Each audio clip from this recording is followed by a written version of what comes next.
ബൈക്കിൽ 3 ആള് വന്ന് അപ്പം കൂടെ അവിടെ നിർത്തി കൊടുത്തതാണ്. എൻ്റെ വണ്ടി തന്നെയാണ്. അപ്പോൾ ഞാൻ അവിടെ നിർത്തി കൊടുത്ത് പോലീസുകാരെടുത്ത് നിന്ന് അപ്പോൾ കൂടെയുള്ള ചെക്കനെ വണ്ടിയിലേക്ക് ജീപ്പിലേക്ക് പിടിച്ച് കയറ്റി.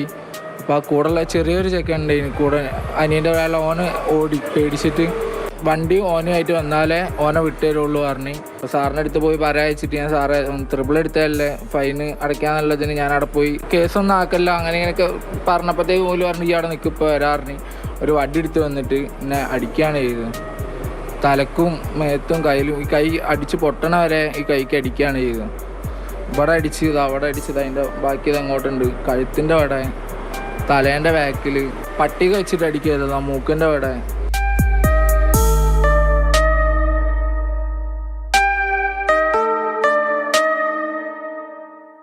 ഇന്നലെ രാത്രി 8 മണിയോടെയാണ് പെട്രോളിങ്ങിനിടെ ബേപ്പൂർ ഇരട്ടച്ചിറ കുളത്തിന് സമീപം അനന്തു ഉൾപ്പെടെ 3 യുവാക്കളെ പോലീസ് കാണുന്നത്.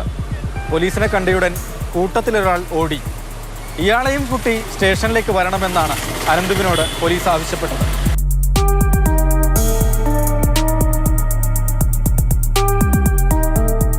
ഓടിപ്പോയ യുവാവിനെ കൂട്ടാതെയാണ് അനന്തു സ്റ്റേഷനിലേക്ക് എത്തിയത്. സ്റ്റേഷനിൽ വെച്ച് പ്രൊബേഷൻ എസ്ഐയും മറ്റു പോലീസുകാരും ചേർന്ന് ക്രൂരമായി മർദ്ദിച്ചുവെന്നാണ് അനന്തുവിന്റെ പരാതി. ശരീരമാസകലം പരിക്കേറ്റ അനന്തു കോഴിക്കോട് മെഡിക്കൽ കോളേജ് ആശുപത്രിയിൽ ചികിത്സ തേടി. പോലീസുകാരൻ പോകാൻ നേരത്തിനോട് ഒരു വെള്ള പേപ്പറിൽ ഒപ്പിട്ട് തരാനും പറഞ്ഞ് ആ ഒപ്പിട്ട് തരാൻ പറഞ്ഞിട്ട് കുത്തിയതാണത് അവിടെ. അത് വേറൊരു പോലീസുകാർ 3-4 പോലീസുകാർ കൂടിയിട്ട് തന്നെ അടിക്കണം. പട്ടിക ഉപയോഗിച്ചിട്ട് അടിച്ചത് അവിടുത്തെ എസ് ഐ ആണ്. കുറേ പോലീസുകാർ വന്നിട്ട് പിടിച്ചേക്കാൻ നോക്കി, പിടിച്ച് വെച്ചിട്ട് പിന്നെ ആ സാറ് വന്നിട്ട് പിന്നെയും വന്ന് അടിക്കുകയും ബാക്കിയുള്ള പോലീസുകാർ വന്നിട്ട് കുത്തുക. അത് ഇന്നലെ ഇട്ട പാൻ്റ് ഞാന്നുള്ളത് ഹോസ്പിറ്റലിൽ നിന്ന് ഇതൊക്കെ പോലെ ചവിട്ടിയതാണ്. ബൂട്ടും കാര്യങ്ങളൊക്കെ ഇട്ട് ചവിട്ടി കാലിനൊക്കെ ഫുള്ള് പട്ടിക വെച്ച് അടിക്കുകയാണ് ചെയ്തത്. എൻ്റെ തലക്ക് അടിച്ചപ്പോഴത്തേക്ക് ഓർക്ക് മനസ്സിലായിട്ടുണ്ട് ബോധം പോകുന്നുള്ള. അപ്പോൾ ഞാൻ അവിടെ ഇരുന്നപ്പോഴത്തേക്ക് ആ സാറിനെ പിടിച്ചോണ്ട് പിന്നെയും ആ സാറ് പട്ടികയായിട്ട് വന്നിട്ട് പിന്നെയും അടിക്കുക ചെയ്തത്.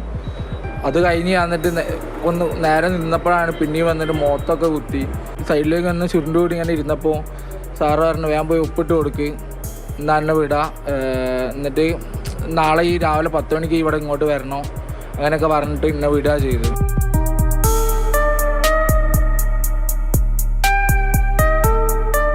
അതേസമയം കഞ്ചാവ് വീട് പിടികൂടിയതിനാണ് അനന്തുവിനെ സ്റ്റേഷനിലേക്ക് വിളിപ്പിച്ചതെന്നാണ് പോലീസ് പറയുന്നത്. അനന്തുവിനെതിരെ NDPS കേസും എടുത്തിട്ടുണ്ട്. ഇയാൾക്കെതിരെ കഞ്ചാവ് ഉപയോഗിച്ചതിന് ബേപ്പൂർ സ്റ്റേഷനിൽ തന്നെ ഈ മാസം 15-നും കഴിഞ്ഞ വർഷം മാറാട് സ്റ്റേഷനിലും കേസുകളുണ്ടെന്ന് പോലീസ്. അടിച്ചതിനല്ല, ഇനി ഒരു പബ്ലിക് ന്യൂസൻസ് ആയ കാര്യം ചെയ്ത് കളി ശിക്ഷിക്കണം. ഒന്നുകിൽ 20 വയസ്സായ ഒരു കോളേജ് വിദ്യാർത്ഥിനെ പോലീസ് കസ്റ്റഡിയിലെടുത്താൽ ആദ്യം അറിയിക്കേണ്ട രക്ഷകർത്താക്കളല്ലേ.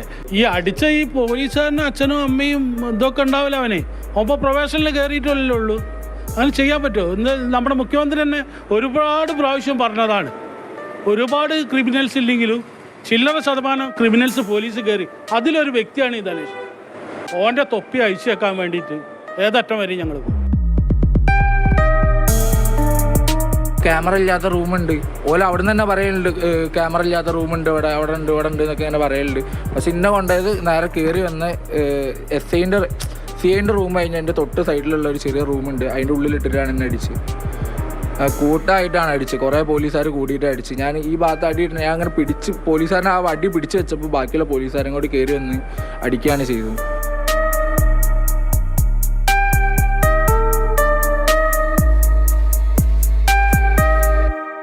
Rahul KV, Mathrubhumi news, Kozhikode.